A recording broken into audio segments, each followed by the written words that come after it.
Sego, I'm John Kane, and this is Resistance Radio. I want to thank you for joining me. It is a pleasure again, as always, to be broadcasting in New York City on WBAI and in Washington, D.C. on WPFW.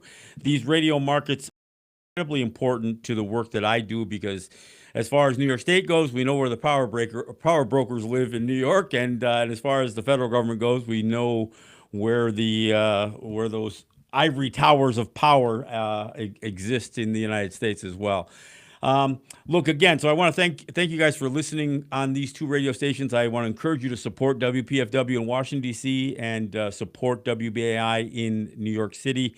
I'm going to talk about some familiar topics today, but I have a guest joining me, somebody who I really respect incredibly for the work that he has done on along with guys like Stephen Newcomb to educate us all about issues relating to these what I call illegal doctrines, but what they call the legal doctrines that lay as the foundation of all native policy as far as the United States has.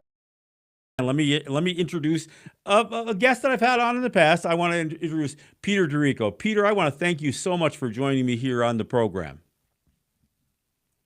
Well, John, it's good to be with you again. You do really important work, and I know the film, you probably talked about the film, that's really powerful, and your regular radio shows are also a tremendous help to keep people aware of what's going on, what has gone on, as you said, the long history, the immediate present, et cetera. So I'm happy to be with you. Thank you for giving me this call. Well, in both the film and the show that I do on a weekly basis is really in many ways advocating the work that you and Stephen are doing on a basis, and I can't mention that enough. And you know the stuff that you guys have worked on in your both and you talk about on your Substack and your podcast continues even with our film having been completed and us rolling it out and getting it out for screening events across the country. In fact, we just screened it in Los Angeles this past weekend. We were nominated for a full-length feature. We didn't win it, but just the nomination was a nice acknowledgement. And I got to tell you, the people who came out to were really moved in a way that was different than probably what they've got out of other films. Other films may have concentrated on specific issues that are facing a people or a community or sometimes a very specific issue. But our film is something that impacts Native person. It just impacts us in a way that is so significant. And what we did in our film was kind of show how it impacts Senecas and Mohawks in particular, the Haudenosaunee. But everything we talk, which is built upon the work that you and Stephen have done over the years, is something that impacts us all. So again, I want to thank you, and I want to acknowledge you here on the show, although we do it in the film as well. Acknowledge the good work that you and Stephen Newcomb. And again, let me mention the books that we rely on. Stephen Newcomb's book, Pagan the Promised Land, as well as the film that he produced with Sheldon Wolfchild, which is The Doctrine of Discovery. And your book, Federal Anti-Indian Law, is, I gotta tell you, your book, in a way, is what drove me to do the film, because I figured, how do we get your book and the information in your book more accessible to people? And we live in a time that if you don't do podcasts, if you don't do these video blogs and that kind of stuff, you're probably not reaching people with just the written word anymore. And it's unfortunate because your book is so powerful. But if you're not out there talking about it every week with Stephen and now here joining me here now, I don't know that we're going to reach as many people. So I'm always going to encourage people to pick up your book and Stephen's book and go through it. What I like about your book is that you do such a great job providing all of the background information. You provide so much information about every individual case, and I think you make it all very, very relatable. So again, I want to thank you for your work and thank you for the inspiration for us to do our film, The Long Hope. You got it. You guys keep exposing, case after case that makes it into various levels of the federal court system. You guys talked about Halverson that came out in I think it was in September, where where a case was basically dismissed because they threw it out because they said the United States enjoys sovereign immunity, which is ironic in of itself because, as you may recall, and we talk about it in our film, when Ross John and I went down to Washington to go through essentially a series of meetings on the United States reconsidering its position on the UN Declaration on the Rights of Indigenous Peoples. One of the things that they kept talking about was the concerns the United States had about the UN DRIP upsetting the current remedy that existed for resolving problems between the United States and Native people. And they kept saying this current remedy, current remedy. So finally I asked, what is this current remedy you guys keep talking about? And they said, well, our court system. Well, there could be no greater example of the failure of their court system when they can simply say, we're going to dismiss this case because the United States has sovereign immunity, and we don't have to hear a case where you're trying to hold us accountable for our actions. I mean, I think that Halverson case was a perfect example of that, but it went beyond it because they literally cite Johnson v. McIntosh and the doctrine of discovery in that case. So why don't you first, we'll talk a little bit about what happened there. Well, I tell you what, John, the thing that's amazing about the case about, as well as there's another case that you're talking about, a Ninth Circuit Court of Appeals case. There's also a state of Washington case. Is that there are judges who are going along with the doctrines that you're just referring to. They're going along with the notion that the U.S. this plenary powers, so-called, that the Native peoples are not really independent peoples, despite the fact they talk about sovereignty and so on. They go along with those doctrines, but then they complain about the wording. One of the judges says, oh, excuse me, the judge says, we shouldn't be using the word Indian. That's so disrespectful. And Steve and I talked about it in our conversation you can see on YouTube. It's almost like a pathetic joke, is that, well, we're going to kick them into the gutter here, but let's at least use a polite term to refer to them. So the irony of trying to be politically correct on that kind of language, but to be so politically and illegally incorrect on everything else is a whole nother level of absurdity. Look, I agree. Yeah. I don't use the word Indian. I don't use some of the more racist part of some of these rulings, and you guys point that out in subsequent cases as well. But the fact of the matter is, if you're going to regard people as wards of the federal government still today, and you did it even before we were ever even included in any part of their constitution or anything, if you're going to do that, that in of itself is subjugating a people. That's considering in the language of the UN Declaration on the Rights of Indigenous People. What do they say?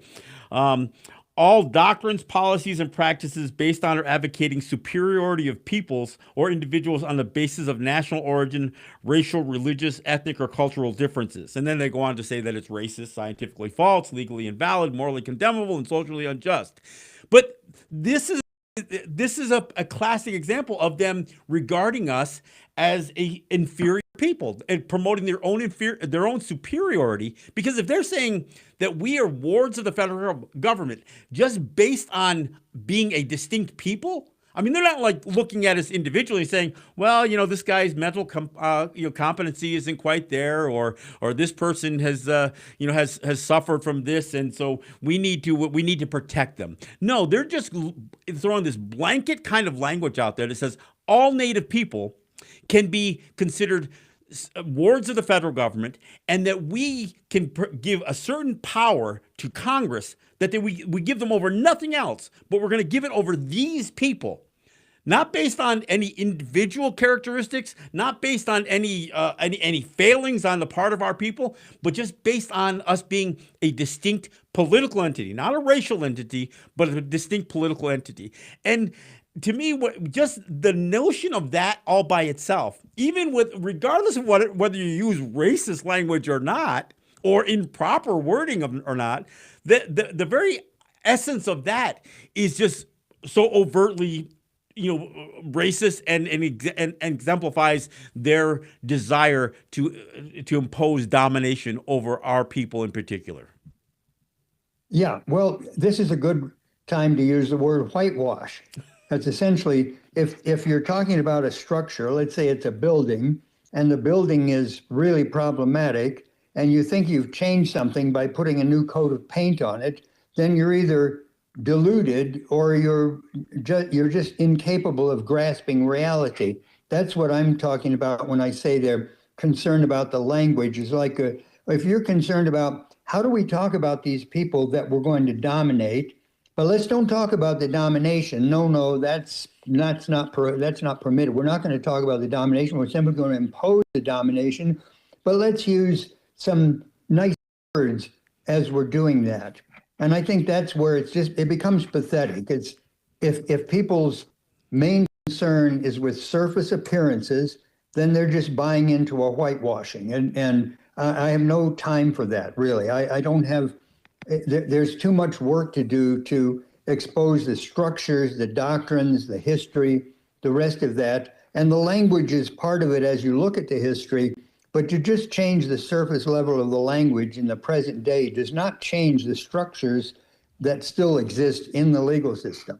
Well, and yeah, when you just take out an excerpt or a piece of wording like that, it's the same thing that they did, and you guys brought this up, that by removing Christian from the doctrine of Christian discovery doesn't make the whole idea of this idea that you can assert domination, you can assert control and title and ownership over a land, and essentially by extension you're asserting it over the people of that land. And so it really is a level of absurdity that we can't ignore it.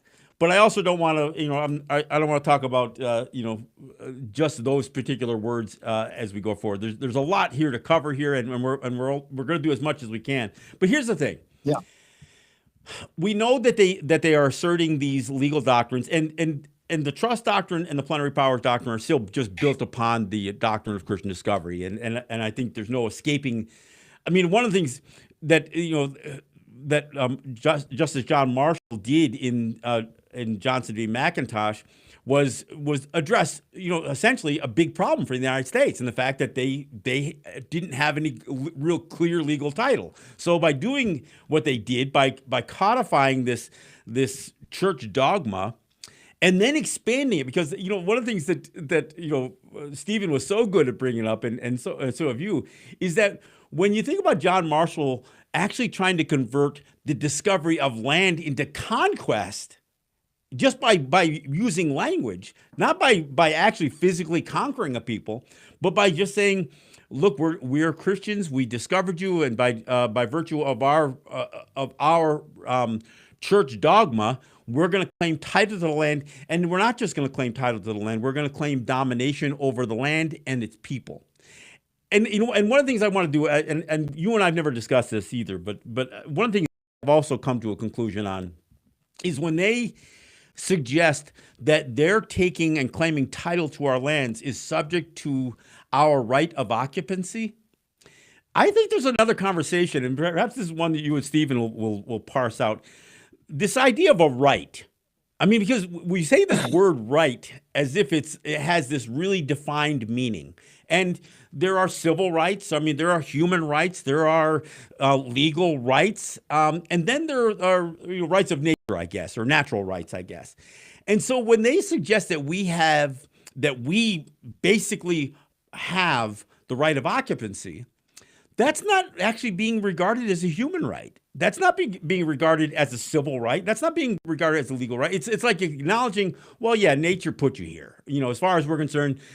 I mean, I think that mountain of buffalo skulls that we that has become this iconic image, they had a right of occupancy too. But we saw how that worked out. And so say that we have this right, if they can just extinguish the right like they did in the Teton case, and so many other cases, including that one, if they can just say, well, your right of occupancy can be extinguished and we don't have to compensate you for it, then that's not a human right. That's not a legal right. It's not a civil right. It's an acknowledgement that we were here. So you're saying this right, this natural right that may have existed, we as men, we as men of power, we can extinguish that right because we have power over nature, and that's so. I think that even that word right or rights is one of these things that we throw around like it really has more meaning than it really does. Absolutely. And John, and that applies across the board. The whole concept of right and rights is usually not investigated. And you're doing the investigation right now. I guess you got to use that word right in more than one way. But to say something is a right and at the same time say that it can be extinguished, oxymoron. And How is it a then right if question, it can be extinguished? and the question is who can extinguish it. So apparently there are Right. levels of power that they want to establish, and saying, well, we have the power to extinguish that. You don't have that power. You don't have that power or that right. In fact, your rights we can extinguish. I mean, that's again that domination thing that you and Stephen are always talking about. Yeah, one of the things that we're moving towards, Stephen and I, as we talk about this, is helping people to understand that this claim of a right of domination is not just being made against Native peoples. It's actually part of the system of government, which has been ongoing since at least the time when the Emperor Constantine joined up with the Roman Catholic Church to create a state and a state church. Is that the idea that there's a pope, that there's a king, that there's somebody at the top that's a dominator. This is built into the law. I think it's built in so much that people can hardly get their head around how would civilization exist without domination? So in English, we say eminent domain. In Latin, it's ultimate dominium. So the ultimate dominium is what the Pope claimed, and then that was passed through to the kings. The King of England claimed over this continent, the New World, so-called, Turtle Island, was ultimate dominium, ultimate domain. And when it came to the Johnson case that you already talked about, the court said, well, we're just going to adopt that. We're going to take the ultimate domain over the whole land, over the whole continent. And for the native peoples, that took the form you've already talked about, wardship, occupancy, et cetera. But actually, eminent domain applies to everybody. Somebody can say, well, I own my house. I paid off the mortgage. I own it. Well, not really true. It claims a deeper right, a higher right called eminent. You say, we're going to take your house and give you some money. You say, no, I don't want the money. I want my house. Sorry, we have that power of eminent domain, which is the same power of eminent domain, of ultimate dominion, by which the government can say to any so-called tribe that they have so-called recognized, we're going to extinguish you. Now, we might pay you off a little bit, but we're going to extinguish you. But And the so point, one of it's the points important that that people.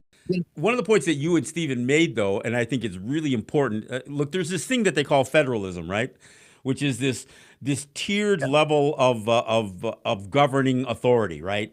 So also with this case that you were specifically talking about, which talked about recognizing that tribes have the right to impose eminent domain on its peoples, is this a whole idea that we're going to look at these various levels, and at every level we're going to recognize that certain power brokers have power over people beneath them, and that's going to be a tiered system. And somewhere, and I've actually heard people suggest that native sovereignty, and I have trouble with that word, but that native people are incorporated in the system of federalism. Now, they never quite define, are we below a state but above a county, or are we below a county and above a township? But these are the kinds of things that they say, because you're right. If they can tell a tribal council that they have federally recognized, which means that they've given them power, not that the people have, and now they're going to give them more power, saying, look, if you want to take away the on a native territory, the property that is occupied and lived upon by native people, and as your example, and say you want to put up a solar farm or a wind farm or something like that, because you think the greater good is going to be served if I take that away from you and then I give you some compensation. It's this whole idea of creating this false level of power. And that's part of the reason that I have such trouble with the word sovereignty, because sovereignty isn't about freedom. And you guys have done a great job expanding on this. Sovereignty is about power. And of course, we can debate where that power comes from. We know where the original word comes from, and that it had to do with the Pope essentially acknowledging the power of a royal family as if it was the extension of God's will. But now when you talk about countries like the United States and some of these so-called democratic countries asserting their sovereignty, they're basically not talking about being free from the rest of the world. They're talking about enjoying a certain level of power over land and peoples. And I think that is where, when you ask that same question, what happens? What would happen if you didn't have this system of power? Well, that existed. That existed for the Haudenosaunee for tens of thousands of years, in all likelihood. That we didn't use this idea of authority and power over people. So I that's the work again that you guys are doing is remarkable, because it enables us to continue the conversation in areas that we haven't necessarily considered before. Yeah. Well, I think it's. I mean, we could have a whole conversation, about carrying this out about the word sovereign and sovereignty. But you're right that it's a concept which is tied to a hierarchical power system which had no place on Turtle Island. If there was something to be called sovereign, it was the people acting together. It wasn't the people in some abstract sense. The abstract theory says, the people of the United States are the sovereign and they've delegated this power to the government. Well, that sounds nice on paper, but in fact, we know that that's not actually how it works. And we know that there's a group of people, specific people in specific offices, who claim to be the sovereign, just like the king claimed to be the sovereign, and so on. And so let's bring it quickly to the notion of plenary power. Plenary power is the English for plenitudo potestatis. That's the Latin for plenary power, which was a power of the Pope. Mm-hmm. So when you say that the U.S. government has plenary power over native peoples, you see a direct line back to the papal idea of hierarchical control and domination. This is very clear in the history. It's very clear in the documents. It's very clear in the development of the cases, all of that. And for some reason, this is where I find it just bizarre. For some reason, we find that the lawyers today that are supposedly representing native interests are not interested in critiquing that. They may cast a few negative words about the power of the government as being oppressive or something, but they're very afraid of actually unpacking and getting rid of that doctrine. And I think that the recent dissent by Justice Gorsuch and Thomas in the Veneno case, that hardly has had any news at all, has had no reaction really from the people who are supposed to be the leaders of the federal Indian law community. To me, the silence is deafening. They're not prepared to engage in any real challenge. And it's in one way, it's a contrast to what Thurgood Marshall did when he attacked and actually got rid of the doctrine of separate but equal, the segregation doctrine. But in another way, it's quite similar, because what Thurgood Marshall did, starting in the 40s, mid-40s, by the late 40s, he was really pushing for the decision that would become Board of Education, the famous Brown versus 1954 desegregation. Brown versus Board, right. But he was running into stiff competition from people. These are people within the Black legal community and within the NAACP itself who were saying, the whites might get mad. You better not challenge that. You better leave things as they are. We can get along with segregation. And Thurgood, there were some very heated discussions, particularly in 1947, when Thurgood and a couple of his colleagues pushed through a resolution through the NAACP saying that henceforth all litigation is going to challenge this separate but equal. It's not going to worry about trying to get to the equal part. It's going to get rid of the separate part. And so today, when there's an opportunity, let's say in NARP or some other so-called native rights organization, that they could begin to say, wait a minute, we actually really do want to challenge plenary power, and we just have two high-profile justices on the Supreme Court. Three, if you say throw that Alito it's in, time to if you get throw rid of Alito into the concept. mix, if you throw Alito Yeah. into the mix, there's Yeah, three actually. exactly. Yeah. Yeah. Now, and they are so afraid. Now, what are they afraid of? I know that at the level they're afraid, it's exactly like those people in 1947, the lawyers lawyers in NAACP, they were afraid of making the whites angry. Massa might get angry. Well, But you know what, Peter? Thurgood You and know what, his Peter? colleagues, Peter, thank goodness, on that note, there's also listen to another this. piece. Part of what they were probably afraid of, there was the word equal in there. So even if it wasn't equal, they probably felt like there was something coming their way by pressing the separate but Oh, equal yeah, well, port. that's So exactly right. But John, this is where the people who are afraid to challenge plenary power now, they connect it up to what they call tribal sovereignty, which you have exactly, already just said. It's not exactly. really sovereignty in the law. And so they're going to preserve a fake sovereignty rather than saying we want something that's real. We want an independent existence from the federal government. And if you want to call that sovereignty, we can have that discussion later. But it's an independent existence from the federal government. That's what we're after. Plenary power has to go. And there's risks involved anytime anybody does anything in this life. But we're willing to take that risk because we see that we're committed to the goal of native independence and native self-government, real self-government, not self-government under a kind of wardship doctrine. Well, and Now, I think where are and I those think that's people the today? point. That's really the Thurgood point. was one of them. That's really the point, Peter. I don't think I think it's less about these guys wanting to preserve some semblance or notion of tribal sovereignty. I think it's more that they have fully embraced this idea of being a ward of the federal government. And you look, Yes, exactly. we heard it with the ICWA case. Yeah. Nobody ever once Yes. challenged whether ICWA was even the appropriate law to solve the problem of Yep. kids being either ripped away to go to boarding schools or going to or being sent off to foster care. I mean, hell, Alito even asks the Solicitor General if plenary powers meant that was legal and that was okay to do. And that Edward Needler had to say,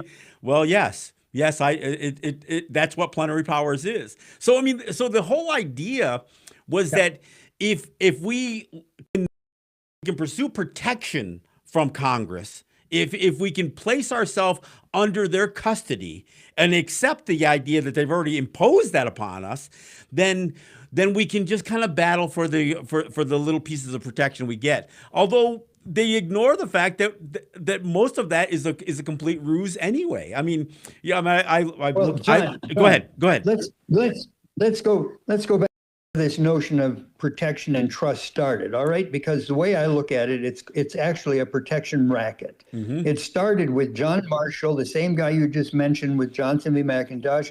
The second case that he put out that it's a foundation of this whole system was the Cherokee Nation v. Georgia. And Cherokee Nation was being invaded by people from Georgia. They had a treaty with the U.S., kind of like what you might think mutual defense treaty. And they said, they went to the Supreme Court, you got to help us against Georgia's invasion. Marshall refused to even hear the case. He said, the Cherokee Nation is not really a nation. I mean, get this. They're not a nation, even though there's a treaty. No, they are a ward, and the United States is their trustee, their guardian. Well, now, what kind of guardianship was necessary? Because the Removal Act, that really was the serious crime against the Cherokee people, Choctaw, Creek, etc. All of us, really. In the federal government. Yeah. Okay. So it was not. So Georgia and the Cherokee were battling it out, but it was the U.S. federal troops that actually did the deed of removing them. So where is the protection? It's not protection against the federal government itself. That's why I call it a protection racket. The protection that's needed is not provided. And how could it be provided if the same government that says it's going to protect you is a government that says it can extinguish you? Exactly. And so what this is a rat's now. I don't want to damage the reputation of rats, but it's a rat's nest of contradictory language of contradictory doctrines, of a mess of deep historical contradictions that go, as we just said a few minutes ago, but go back at least 500 years. And this is the current state of the law. And so anybody who talks about, oh, tribes are sovereign, I say, well, wait a minute, they're sovereign until they get extinguished?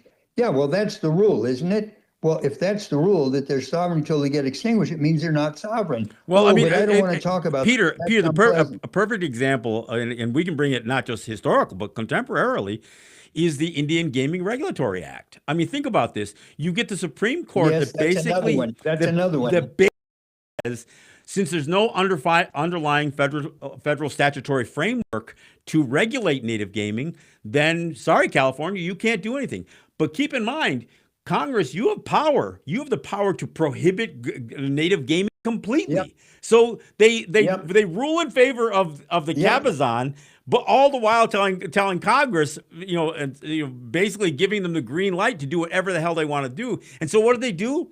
They create a statutory framework that imposes the very states that were trying to take over our gaming or prohibit our gaming to be in bed with us in gaming. And of course, that turned into not just a protection racket, it turned into full-blown extortion with the state of New York. You had a Democrat governor in Kathy Hochul basically freezing all of the Seneca Nation's operating accounts to extort over $500 million out of them in money that they withheld. And here's the crazy part. The reason the Seneca Nation had withheld that money was because in a arbitration ruling, the two white judges in that arbitration ruling ruled against the one native judge and said, even though there's no language in the gaming compact that said you have to pay for this last 7 years of the compact, we're saying it's implied. Of course, we know in the Four Corners doctrine of contract law, there's no such thing as implied terms. It's either explicit or it ain't in there.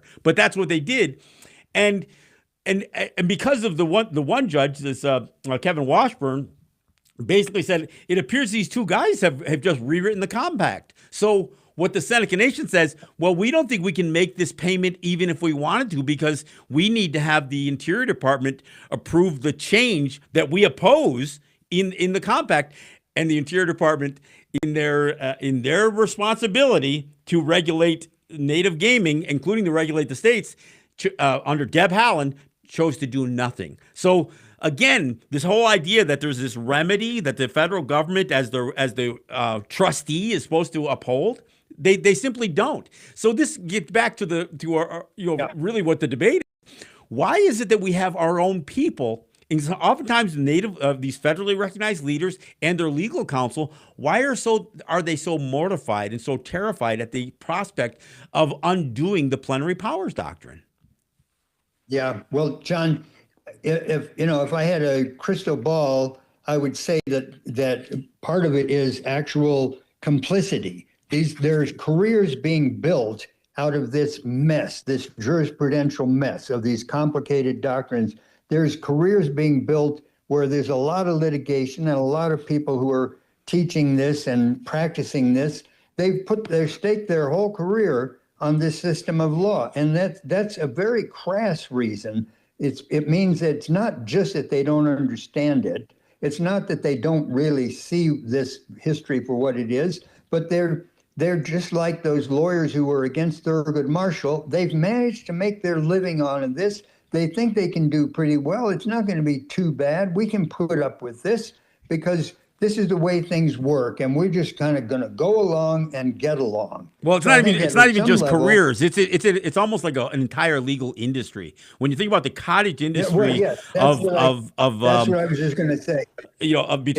Between these lobbyists and these law firms that specialize in Indian gaming or specialize in or environmental stuff, half of the stuff that they're invested in is in the nature of this imbalanced relationship, and so it changes. It is so self-serving on the part of these law firms and this legal framework that you almost can't count on any there's firm after firm after firm all throughout Washington, all throughout the entire United States that tout themselves and they push themselves out there as these experts in Indian law. And as you well point out, there's no such thing as Indian law. There's laws about us, and most of those laws are against us.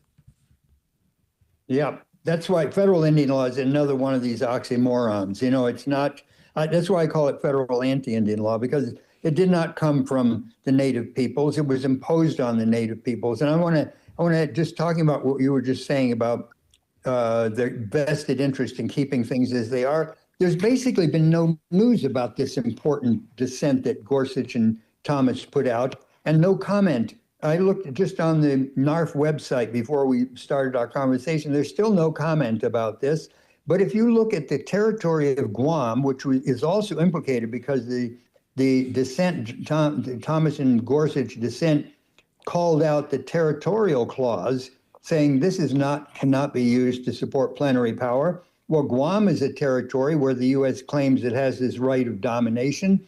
And on the very day after this dissent came out, the Guam Daily Post, big newspaper, not only had an article about it, but they interviewed two of the leaders of the Guam independence movement who are saying we welcome this opportunity to engage in a conversation about what the territorial status, so-called, of Guam. And they're already organizing community meetings at a local level and at a national level to take advantage of this moment. So, you say, well, wait a minute. I mean, Guam, are you saying that people in Guam are actually more alert and alive and ready to take on this challenge? Then it looks like the answer is yes. Yes, they are. Well, you can say the same for the folks who are advocating for the restoration of the Hawaiian Kingdom too.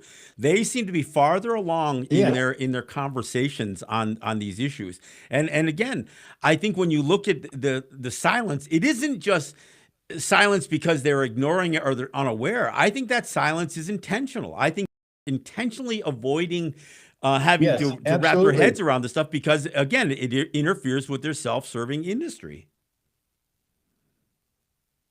Yeah, well, it's a little bit, it reminds me of Wizard of Oz. It's like, just pull the curtain aside and look. Oh, no, there's nothing to see there. It's like, well, wait a minute. We all know that there's an awful lot to be seen here. And you just used the word discussion. I think at a minimum, there has to be discussion going on, conversation going on publicly. People, just like the Guam Post, there's people active in Guam saying, yes, this is a real issue and we're ready to take it up. And not the silence here, which is like, well, if we're just silent long enough, it'll go away. People will forget about it.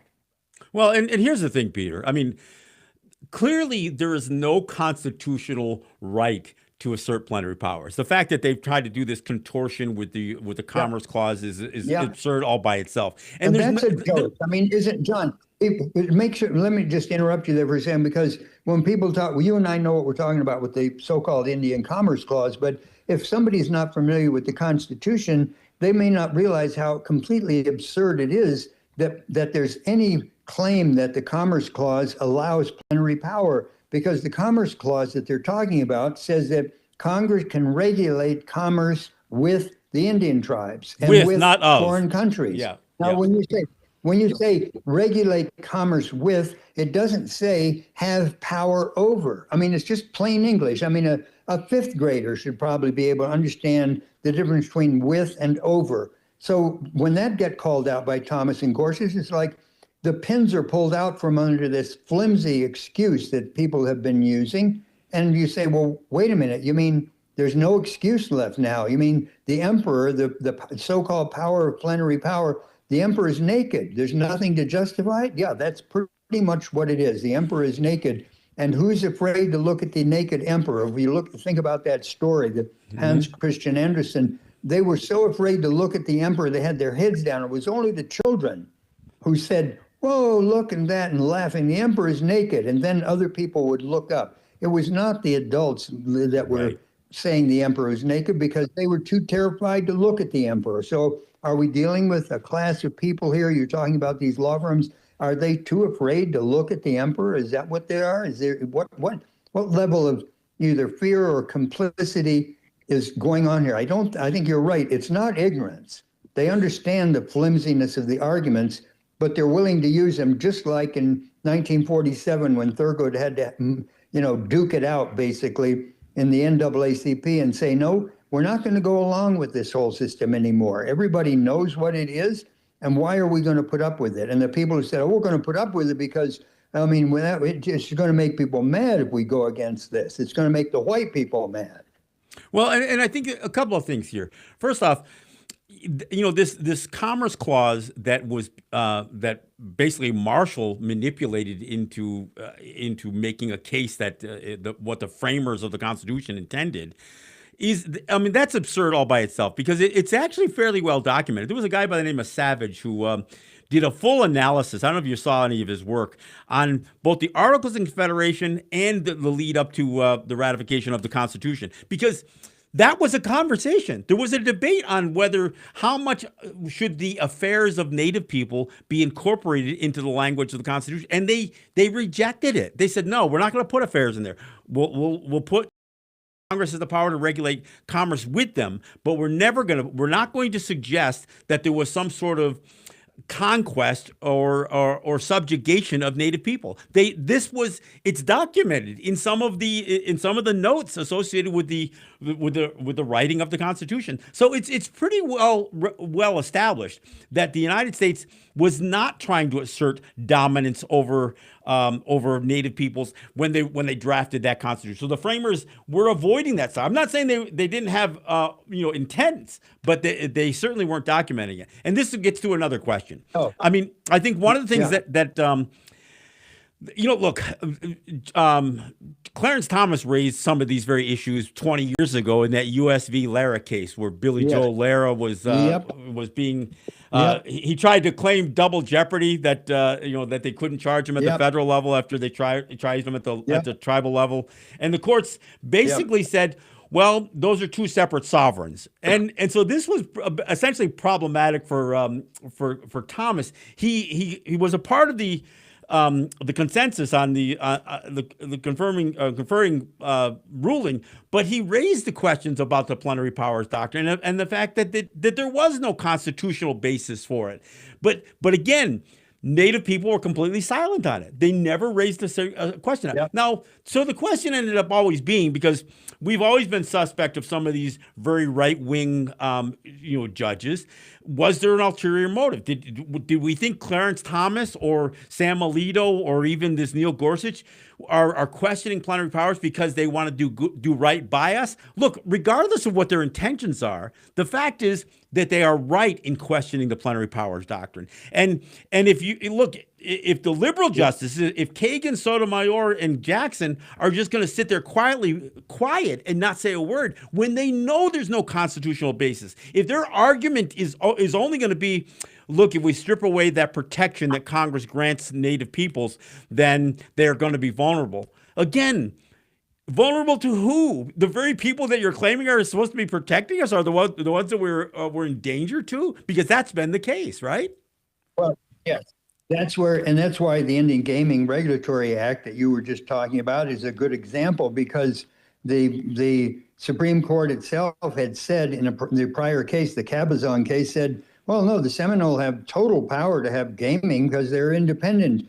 And then, of course, Congress jumps in and says, oh, well, they're not so independent after all because we have this power over them. And so we're going to say they have to make a payment and make agreement with the state. And of course, it turned into a cash cow. Everywhere that there's a gaming operation is a cash cow for the state. What's the protection there? If you read the act, it says, oh, this is to protect Indian gaming. Wait a minute, this is why it's a protection racket. It's going to protect Indian gaming by siphoning off money to somebody else. How is that a protection for Indian gaming? It's just some of this stuff, when you look at it, and of course, a lot of people don't look at a lot of this, like this Gorsuch Thomas thing. It was certainly not in the news, in any big way here. It's like, so people don't look at this stuff. They don't see the details that you see it doesn't really take a whole lot of hard work to see the details. You say, well, look at the Gaming Regulatory Act.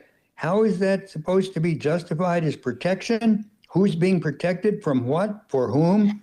And it all falls apart. But if you don't look at it that way, if you don't look at it closely and you just kind of turn the page and go ho hum, then it's just more of the same kind of nonsense that supposedly is justified by these doctrines. And just go back to the beginning of our conversation, when you see that the doctrines have a 500-year history at least built into dominating systems of government called civilization, you say, well, this is exactly what you would expect. Yeah. And it's not anything but a shell game. So why are we playing the shell game now that we've understood it? Why are we still playing it? Well, and look, and I'm not acknowledging that it was ever proper. I mean, that's like saying, well, you got to slavery, you got to consider the times. No, it was never right.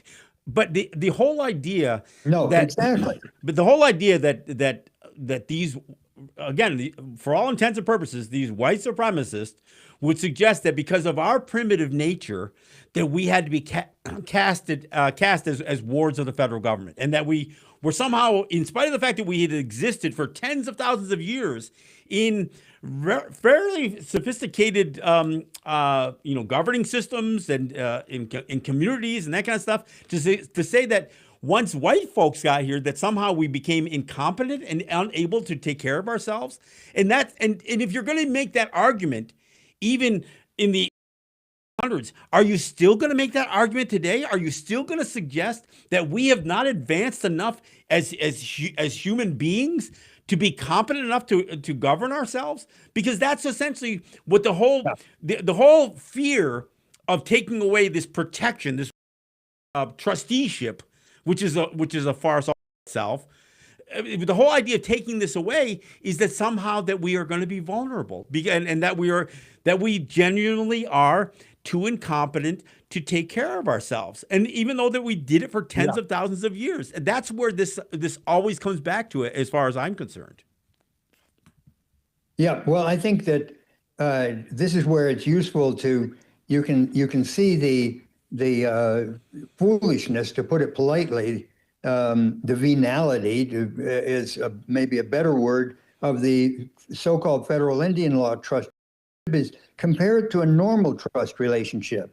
If you've got an uncle who wants to give you money for your college years and you're 2 years old, and he says, well, you got 20 years to go, so I'm going to put this into a trust, and the bank is going to be the trustee, and when you're 20 years old, you're going to get it. In the meanwhile, you're a ward, and the trustee is the bank. Well, that's normal trust law. But if the bank says, well, actually, we're in a position to decide whether or not your wardship ends, and in fact, you can get to be 75 and we're still playing with your money and you don't get it yet, because why? Because we're going to decide whether or not you still are in need of our services as trustee. That's not normal trust law, but that's federal Indian law trust law. And it gets worse than that, because as you know, because Alito brought this up in that whole Hickory Apache case, when he said, well, you have to understand that it's not really a trust. I mean, because we did this whole trust relationship thing based on our desires, on what was in our national interest.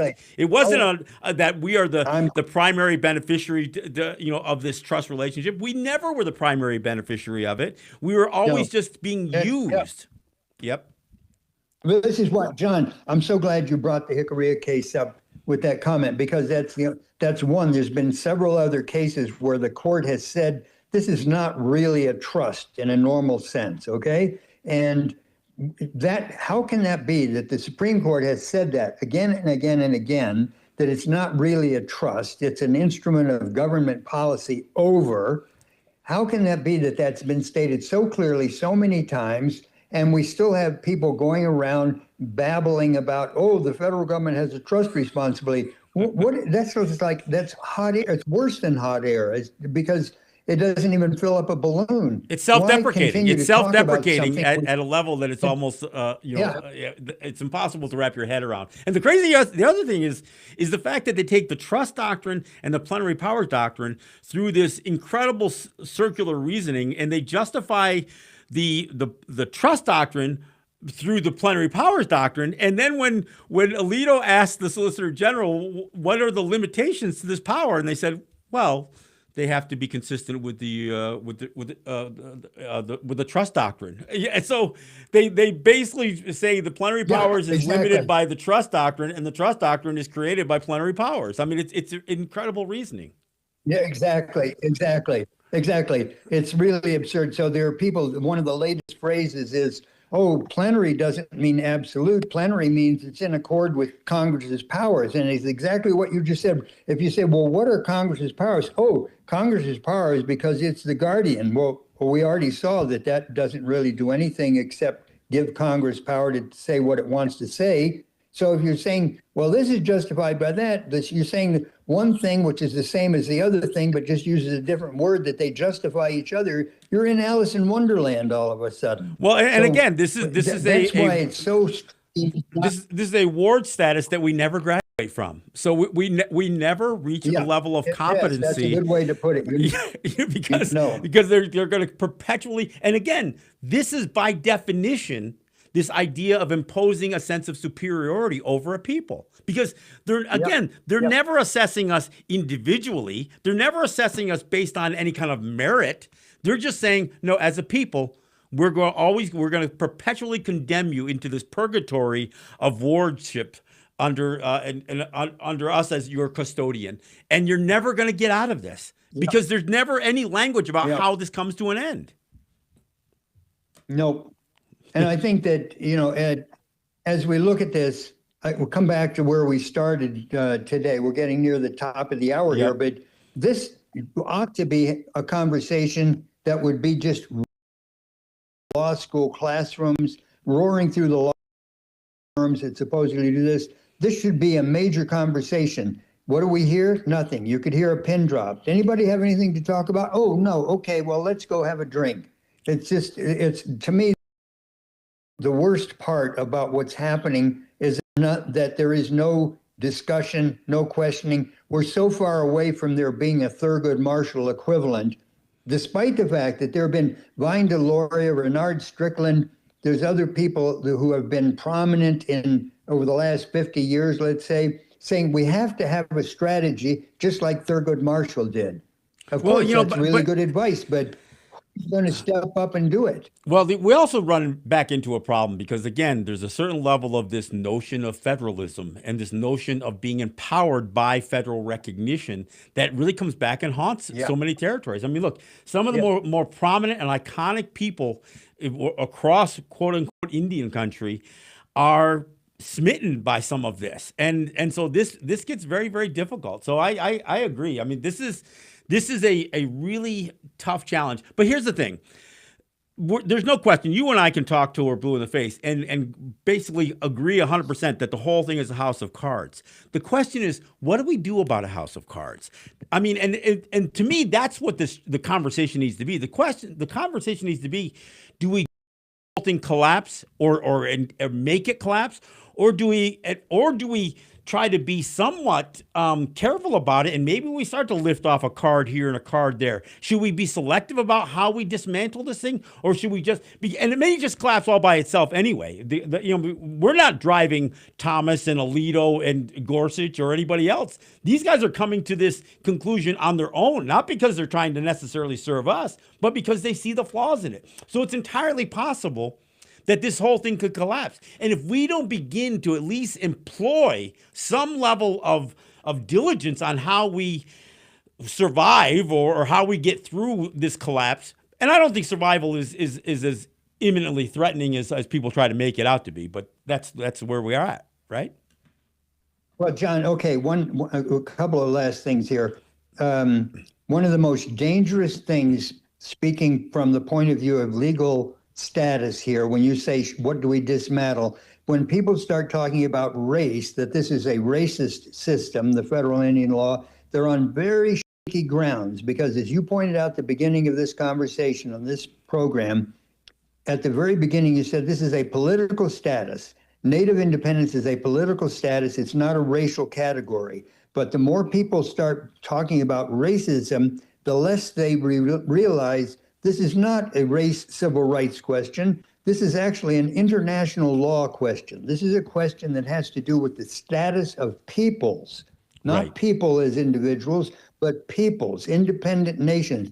That's what this question is all about. So if we don't take some kind of lead here and decide what are we going to do, where's our next move, we risk actually having the whole thing fall down completely and into a chaos that cannot really be repaired. And one last thing on this is the case that Gorsuch and Thomas dissented. They wanted to hear certiorari was a case about the Major Crimes Act.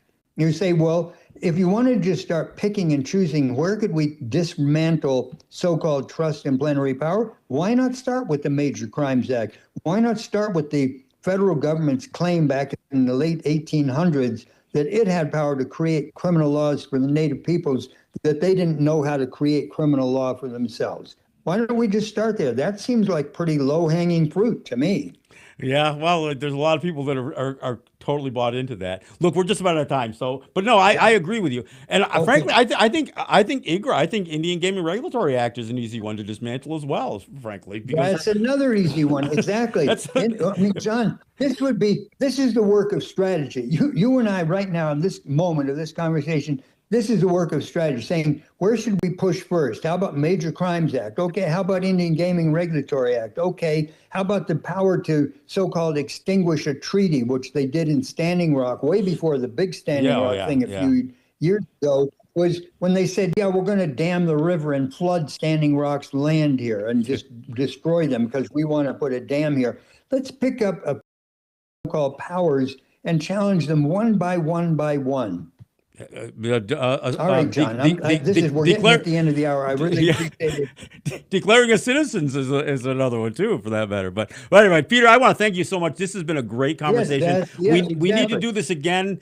Yes, And you look, I look forward to yeah, the day that I can sit across from you and we can do this in person as well. yep. Uh, John, and say hi to Ross. And I really thank you once again for doing the hard work of keeping these radio interviews going well, and thank and you the for the work that movie. you All and right. Stephen continue to do. I want to thank you so much. All right. Again, folks, Yep. this is John Kane with Peter Dorico, and this is Resistance Radio. I want to thank you for joining me, and we'll see you next week. Yahweh. Bye bye.